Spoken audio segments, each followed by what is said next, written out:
Sa pagpapatuloy mula sa nakaraang kabanata, isinubo ni Xiao Yu ang kanyang mga kasamahan bilang panangga, ngunit pinagpapatay lang silang lahat ni Kinnan. Mapanghamak na sinabi ni Kinnan, ginamit mo pa ang sarili mong mga tauhan bilang pananggalang na laman. Masahol ka pa sa basura. Dahil dito, dala ang kanyang Duan Qiandao, sumugod siya at pinakawalan ang isang atake, ang Wan Kongju siya. Tinamaan nito si Xiao Yu na agad nagkaroon ng panloob na pinsala at napasukan ng dugo. Nang makitang si Long Xuanling ay patakas na, mapanghamak na nagtanong si Kinnan, Long Xuanling, sa tingin mo ba ay makakatakas ka? Muli niyang iwinasiwas ang Duan Qiandao at pinakawalan ang Tian Huangyi Dao. Isang guhit ng liwanag mula sa sable ang humabol kay Long Xuanling, na lubos na nataranta nang makita ito. Boom! Tinamaan si Long Xuanling at binalot ng isang malakas na pagsabog. Bumagsak siya sa tabi ni Xiao Yu. Walang emosyong lumitaw si Kinnan sa harap ng dalawang walang hiyang ito. Sumigaw si Kinnan, sa tingin niyo ba ay basta ko na lang kayo palalampasin? Hawak ang dibdib, naisip ni Long Xuanling, ang South Heaven Sacred Ground ay tuluyan ng winasak ni Kinnan. Ang kalagayan ko ngayon ay bahagya lang na mas mabuti kaysa kay Xiao Yu. Lintik, bakit hindi pa dumarating ang tulong? Nanginginig na tumayo si Xiao Yu at nagmakaawa, Kinnan, patawarin mo na ako. Nakikiusap ako sayo. Malamig na sumagot si Kinnan, patawarin ka. Bago ka kumilos, hindi mo man lang ba naisip ang kahihinatnan nito? Mula sa likuran, nagbanta si Lu Qingyin, kasamang Daoist na si Kinnan, kung ayaw mong mamatay, sabihin mo ang sikreto. Lumingon si Kinnan at masamang tinitigan ang babae. Suminghal siya, alam mo ba, napakaingay mo. Wala akong panahon para sayo ngayon. Lumayas ka. Pagkasabi nito, iwinasiwas niya ang kanyang kamay at nagpakawala ng apoy.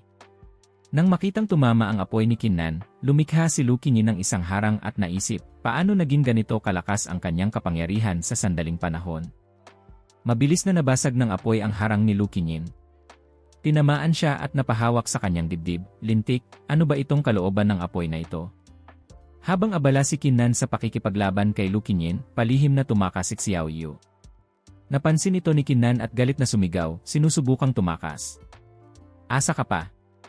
Inihagis niya ang kanyang Duan Qiandao, na direktang tumusok sa likod ng tumatakas na si Xiao Yu. Pagkatapos, lumingon si Kinnan kay Long Xuanling na nakahandusay pa rin. Long Xuanling, ikaw din huwag kang mangarap na makatakas. Naisip ni Long Xuanling, wala nang pag-asa. Mukhang kailangan ko nang gamitin ang pamamaraan na yon. Lihim niyang pinagana ang isang spell, at ang Great Displacement Art ay kanyang ginamit. Isang berdeng usok ang lumitaw sa harap ni Kinnan, at naglaho ang katawan ni Long Xuanling. Nang mawala ang usok, wala na ang anino niya. Napabulala si Kinnan, hindi masama, Long Xuanling. Minaliit talaga kita. Hindi ko inaasahan na mayroon kang ganitong klaseng nikas na pamamaraan. Naisip niya, sa puntong ito, kahit tumakbo ka papabalik sa Void Heaven Ancestor Sect, papatayin pa rin kita. Malamig na lumakad si Kinnan palapit kay Xiao Yu na nakahandusay. Ngayon, ikaw na ang susunod. Ang mga mata ni Kinnan ay puno ng pagnanasang pumatay. Namutla sa takot si Xiao Yu at sumigaw, Kinnan, pag-usapan natin ito. Huwag mo akong patayin. Ako ay. Hindi na niya pinatapos ang sasabihin nito. Hinugot ni Kinnan ang Duan Qiandao mula sa kanyang likod at nagtanong, kung alam mong mangyayari ito, bakit mo pa sinimulan? Biglang lumitaw ang mga disipulo mula sa All Dragon Ancient Island para pumigil. Tigil! Siya ang anak ng Vice Island Master ng All Dragon Ancient Island. Kung maglakas loob kang patayin siya, tiyak na haharapin mo ang puot ng aming isla. Pakawalan mo na ang aming elder. Mapanghamak na sumagot si Kinnan, nakakatawa. Noong una pa lang nakalabanin niyo ako, dapat handa na kayo sa kahihinatnan ng pagharap sa puot ko. Pagkasabi nito, iwinasiwas niya ang Duan Qiandao at walang awang tinagpas si Xiao Yu. Matapos itong patayin, kalmadong hinamon ni Kinnan ang mga natira, kung gusto niyong maghiganti, sige, lumapit kayo. Ang mga disipulo ng All Dragon Ancient Island ay hindi makapagsalita sa galit. Ikaw ay naglakas loob di. Sa kabilang panig, natakot din si Lu Qingyin. Ang taong ito ay talagang walang kinikilalang batas. Napailing ang 8 Luminaries Demon King. Yirei, Kiae. Sa hinaharap, hindi na ako maglalakas loob na tawagin ang sarili kong isang demonic cultivator sa harap ng batang ito. Lumapit si Monk Yuanji at sinabi, mali ang sinabi mo, kasamang Daoist na si Eight Luminaries. Ang ginagawa ni kasamang Daoist Kinnan ay pag-aalis ng kasamaan para sa mga tao. Ito ay isang gawaing may walang hanggang merito. Paano ito may tuturing na gawain ng demonyo?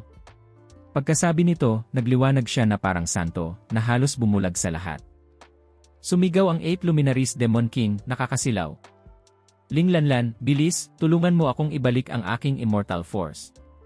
Paanong hahayaan nating si Kinnan lang ang mag-isang nagpapasikat sa ganitong eksena? Masayang sumang-ayon si Ling Lanlan at sinimulang ibalik ang immortal force ng Eight Luminaries Demon King. CJ! Kinnan, naglakas loob kang patayin si Elder Xiao. Sumugod na ang mga disipulo ng All Dragon Ancient Island.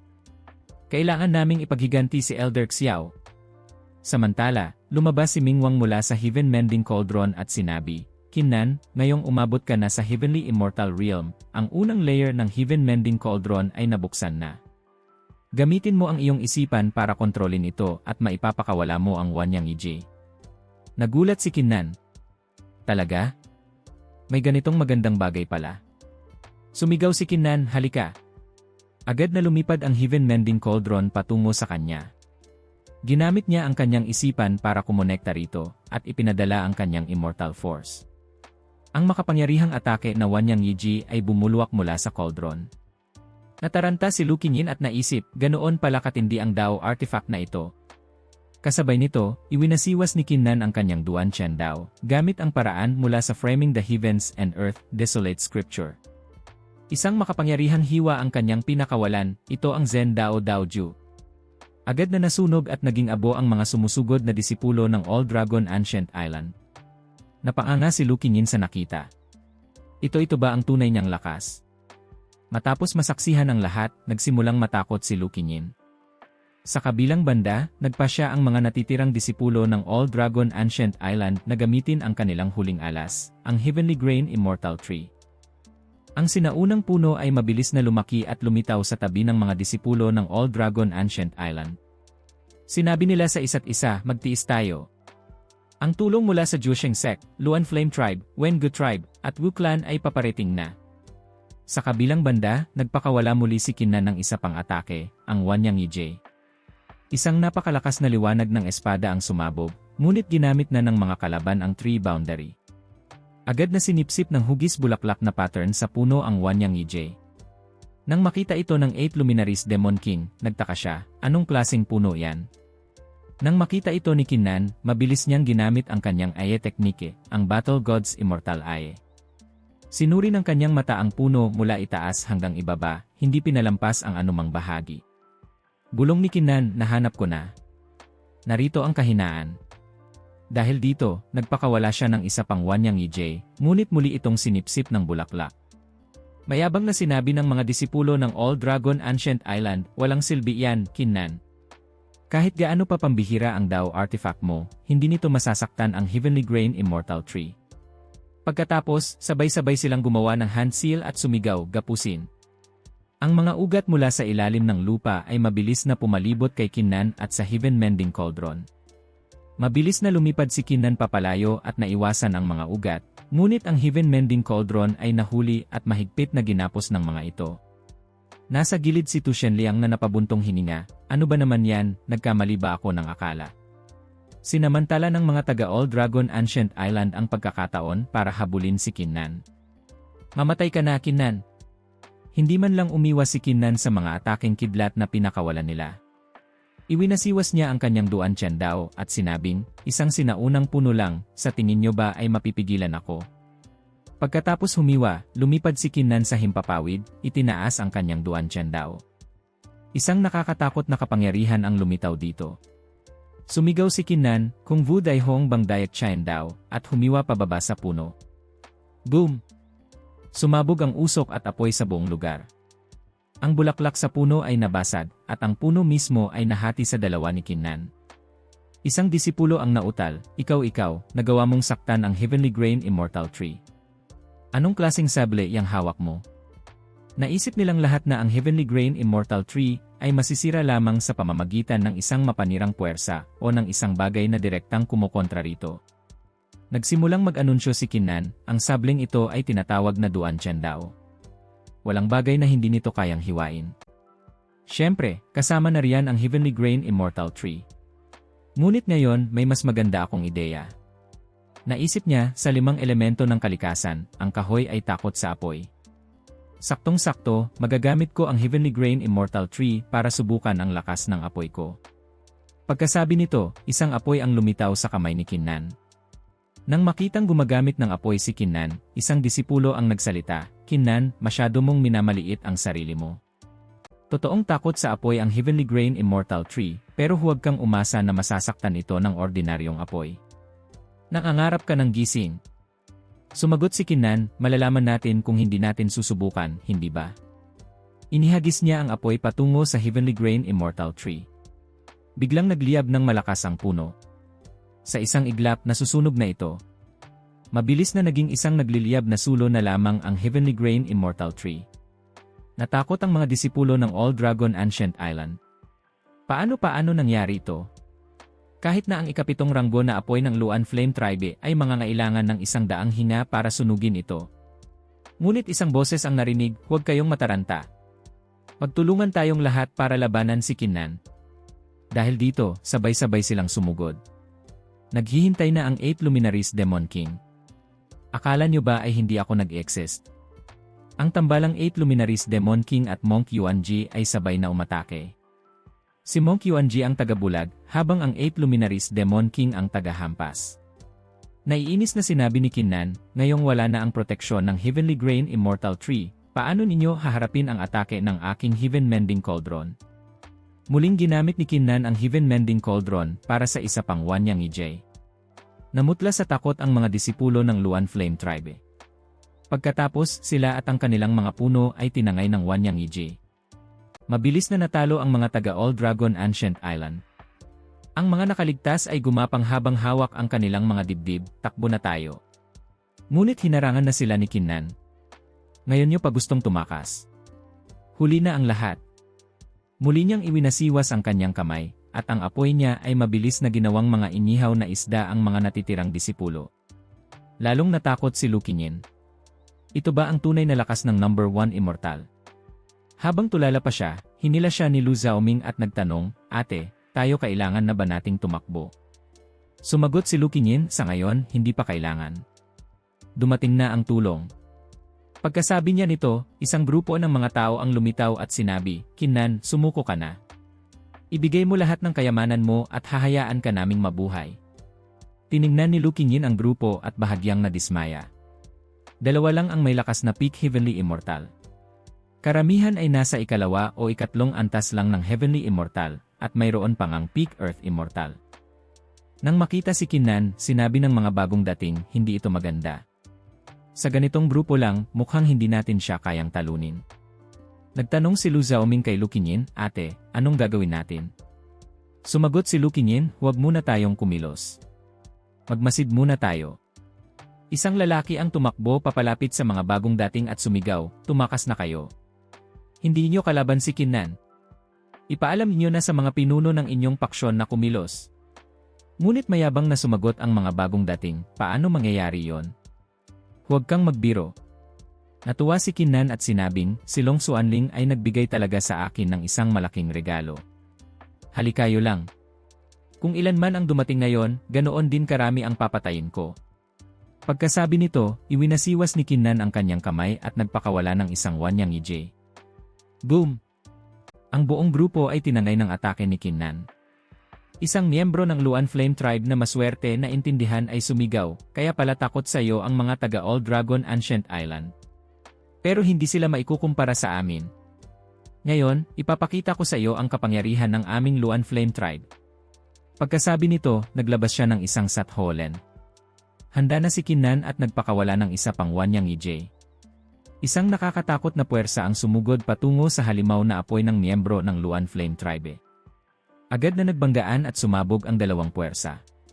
Sa sandaling yon, dumating ang 2 pang miyembro ng Luan Flame Tribe para tumulong. Nang makita ang sitwasyon, natuwa ang mga kalaban, dumating na ang pagkakataon. Naisip nila, hindi ko inaasahan na ganito kalakas ang mga kasamahan natin. Ang lakas ni Kinnan ay tiyak na nabawasan na. Baka nga maipaghiganti na natin ang ating kahihiyan. Kalmadong sinabi ni Kinnan, ang lakas ng Luan Flame Tribe ay talagang kahanga-hanga. Saktong-sakto, masusubukan ko kung aling lakas ang mas malakas, ang sa inyo o ang sa akin. Nagpakawala si Kinnan ng isang atake, Ho Dao Tian Diem Chien Dao Chai Quyen. Isang nakakatakot na suntok ang mabilis na tumama. Desperadong nagpakawala pa ng ilang halimaw na apoy ang mga miyembro ng Luan Flame Tribe.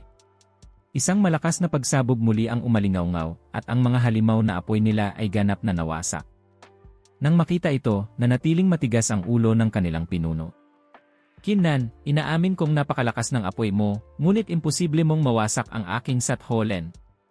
Ngunit sa sandaling iyon, umalingaw-ngaw ang tunog ng pagkabiyak mula sa kanyang Satholen. Nang makitang durog na ito, nagulat ang pinuno. Paano nangyari ito? Ngunit ang mga natitirang halimaw na apoy niya ay buhay pa rin. Nang makita ni Kinnan na matitigas pa rin ang kanilang ulo, nagpakawala siya ng isang atake, Fan Diet Bat Hong. Hindi mabilang na puwersa mula sa lahat ng direksyon ang sumugod sa tatlong miyembro ng Luan Flame Tribe. Nang makita ito, sumigaw ang isa sa kanila sa takot, hindi maganda. Takbo! Habang tumatakas, sinabi nila, lintik. Ang apoy ni Kinnan ay kayang durugin ang apoy natin. Habang tumatakas, naisip ng kanilang pinuno, ang lakas ko ngayon ay wala pa sigurong 30% ng dati. Iwinasiwas ni Kinnan ang kanyang Duan Chen Dao at humiwa, kung tatakas ka lang, mag-iwan ka ng maraming butas sa iyong depensa. Nagpakawala si Kinnan ng Chayan Hongi Dao. Ang liwanag ng seble ay humagupit, at ang mga natitirang miyembro ng Luan Flame Tribe ay pinatay ni Kinnan. Si Lu Qingyin ay pinagpapawisan ng husto. Hindi ko inaasahan na mayroon siyang ganito katinding apoy. Mukhang minaliit ko talaga si Kinnan. Nanginginig na nagtanong si Lu Xiaoming, ate, ang lakas ng apoy na iyan ay marahil hindi mas mahina kaysa sa ikalawang pinakamalakas na apoy ng Luan Flame Tribe. Ibig sabihin, ilan lang sa kanila ang hindi mapipigilan ni Kinnan. Talaga bang mananatili pa tayo rito? Habang nagtatanong, umiiyak na siya na parang ilog. Pinagpawisan ang mga miyembro ng Juesheng sect at sinabi sa isa't isa, umatras na tayo. Mabilis silang lumipad papalayo sa bilis ng kidlat. Nag-aalalang sumigaw si Lu Xiaoming, ate, tumakas na ang mga taga-Juesheng sect. Hindi ba tayo tatakas? Namumutla sa takot na sumagot si Lu Qingyin, sa tingin mo ba ay makakatakas sila? Nagsimulang gumawa ng hand seal si Kinnan, at ang kanyang immortal force ay walang tigil na dumaloy. Nagpakawala siya ng isa pang atake, Dailong Honthayan. Isang gintong dragon ang mabilis na lumipad mula kay Kinnan at hinarangan ang mga miyembro ng Juesheng sect. Akala nila ay makakatakas na sila, ngunit hindi nila inaasahan na haharangin sila ng gintong dragon. Pagkatapos, isa-isa silang pinulupot ng katawan nito. Ang kanilang pinuno ay naglabas ng isang anting-anting at sumigaw, Vo An Tianfu. Ngunit isang hiwa ng seble ang tumagos sa anting-anting, hinahati ito sa dalawa. Sa isang iglap, dumaan si Kinnan sa tabi ng pinuno. Namutla ito habang tinitingnan ang nahating anting-anting. Ang kanyang huling sigaw ay, ikaw, pagkatapos, ang kanyang katawan ay nahati na rin. Natakot ang mga disipulo ng Juesheng sect. Patay na si Elder. Pinatay niya ang dalawa pang peak heavenly immortal. Dahil dito, namutla si Lu Qingyin at parang naparalisa ang buong katawan. Bumulong siya, isa itong ganap na massacre. Ang iba na nakasaksi ay natakot din, nakakatakot talaga. Nasa ikalimang antas pa lang ng Heavenly Immortal si Kinnan pero ganito na ang kanyang lakas. Kung hahayaan siyang magpatuloy, tiyak na siya ang magiging pinakamalakas sa ilalim ng Heavenly King Realm. Nang marinig ito, napaisip si Lu Qingyin, ang pinakamalakas sa ilalim ng Heavenly King Realm. Mukhang pagkatapos ng labanang ito, kailangan kong pumasok sa seclusion para mapataas ang aking cultivation. Hindi ko hahayaang maiwan niya ako ng ganito kalayo. Pagkatapos mag-isip, sinabi ni Lu Qingyin sa kanyang kapatid, na ipaalam ko na sa Supreme Elder ang sitwasyon dito. Umalis na muna tayo. Masayang sumigaw si Lu Xiaoming, mabuti naman. Sa wakas ay nakinig ka rin sa akin. Ngunit biglang lumitaw ang 8 Luminaries Demon King at hinarangan ang magkapatid. Malakas niyang sinabi, gusto ninyong umalis? Hindi pa kami tapos magsaya. Ngunit isang mabilis na kilos lang ang ginawa ni Lu Qingyin at nakalagpas na siya sa 8 Luminaries Demon King. Napabuntong hininga ang Demon King, ang babaeng ito, binaliwala lang ako. Ngunit sa sandaling iyon, ang Duan Tiandao ni Kinnan ay sumugod at humarang sa daraanan ni Lu Qingyin. Natuwa ang 8 Luminaries Demon King. Bata, tamang-tama ang dating mo,